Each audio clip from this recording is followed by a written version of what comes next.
L'ultimo in ordine di tempo era sparito ieri sera. Era parcheggiato vicino all'albergo dove aveva lasciato i turisti. Svanito nel nulla come gli altri mezzi rubati in pochi mesi a Jesolo. È stato ritrovato per caso stamane in una stazione di servizio lungo la statale alla Tisana, fra Portoguaro e Udine, dopo la denuncia scattata alla polizia stradale di Palmanova. Per l'investigatore ormai è chiaro che esiste un vero e proprio traffico di autobus turistici dal Veneto orientale all'est Europa, passando per il Friuli Venezia Giulia.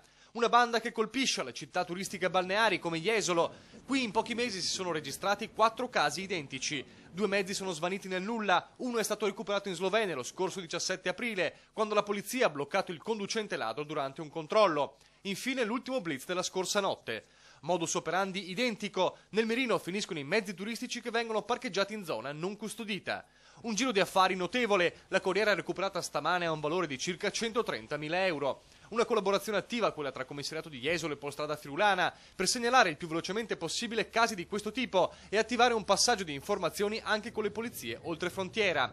L'ipotesi degli investigatori è quella di un'organizzazione assai ramificata, con 2 vertici, uno al centro-nord e uno nei paesi dell'est, tra i quali la Serbia. Serbo era il ladro bloccato il 17 aprile dagli agenti sloveni, è riuscito a scappare prima di essere interrogato. Nel frattempo la scientifica sta esaminando le tracce trovate sulla corriera recuperata stamattina alla Tisana, alla ricerca di elementi utili per risalire a una parte della banda.